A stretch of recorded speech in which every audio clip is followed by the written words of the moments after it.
नमस्कार किसान भाइयों, आइए आज जानते हैं धान में लगने वाले हल्दी रोग के बारे में, या जिसको झूठा स्मट या फाल्स स्मट के नाम से भी जाना जाता है। इसका रोगजनक है अस्ट्रेलोजिनोइडी वीरेंस। यह है हल्दी रोग जो दिखाई दे रहा है, स्पष्ट रूप से दिखाई दे रहा है। देखिए दोस्तों, देखिए ये दिखाई दे रहा है। ये देखना दोस्तों, ये स्पष्ट रूप से दिखाई देगा।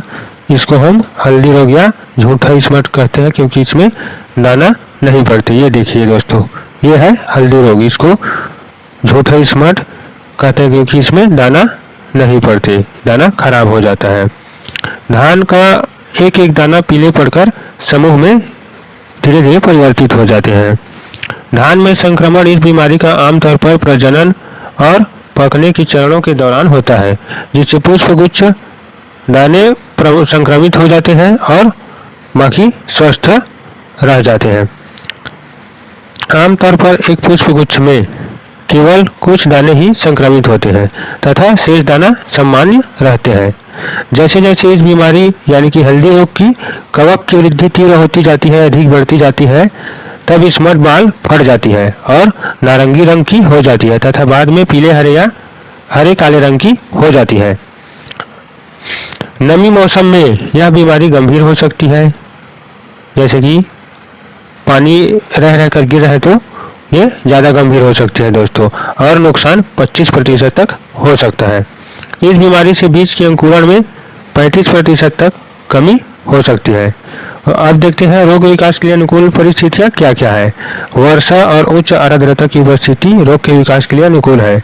अधिक नाइट्रोजन उर्वरक का प्रयोग ये भी है, और हवा फंगल बीजाणुओं को पौधे से पौधे तक फैलाने का कार्य करता है। फाल्स स्मट, झूठी स्मट केवल पुष्पगुच्छ निकलने के बाद ही दिखाई देता है दोस्तों, ऐसे में ये दिखाई नहीं देता।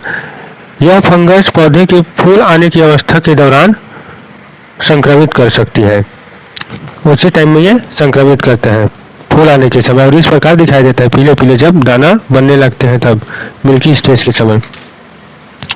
अब देखते हैं इसका प्रबंधन कैसे करें। प्रबंधन स्वस्थ एवं प्रमाणित बीज का उपयोग करें किसान भाई। नाइट्रोजन उर्वरक का मध्यम मात्रा में उपयोग करना चाहिए। खेतों में स्थायी रूप से पानी भरने के बजाय बारी बारी से गीला करने और सुखाने से आर्द्रता स्तर को कम होता है। और बीजों को क्या करना चाहिए, 52 सेंटीग्रेड पर 10 मिनट तक ट्रीटमेंट करना चाहिए या उपचारित करना चाहिए, और इंसेक्ट यानी कि कीटों पर नियंत्रण रखना चाहिए किसान भाइयों को। ठीक है, ज़्यादा कीट दिखाई दे तब कोई कीटनाशक का स्प्रे करना चाहिए। ETL को ध्यान में रखते हुए केमिकल कंट्रोल के बारे में जानते हैं। इस रोग पर यह फंगस के संक्रमण को रोकने के लिए बूट लीफ और मिल्की स्टेज पर 2 से 2.5 ग्राम पर लीटर के हिसाब से कॉपर ऑक्सीक्लोराइड या 1 से 2 मिलीलीटर पर लीटर के हिसाब से प्रोपिकोनाजोल का स्प्रे करना अधिक उपयोगी माना गया है दोस्तों। एवं tillering and pre flowering stage में हेक्साकोनाजोल 2 से 2.5 मिलीलीटर का स्प्रे करना ये भी बहुत ही अच्छा है। और ज़्यादा बेस्ट में उपयोग करने के लिए सिंजेंटा कंपनी का एमिस्टार टॉप फंगिसाइड आता है, जिसमें डाइफेनाकोनाजोल और रॉक्सीस्टोबिन का टेक्निकल रहता है दोस्तों, उसका स्प्रे करना बहुत ही बेस्ट है। या फिर बायर कंपनी का नेटिवो फंगिसाइड, इसका भी शानदार रिजल्ट है।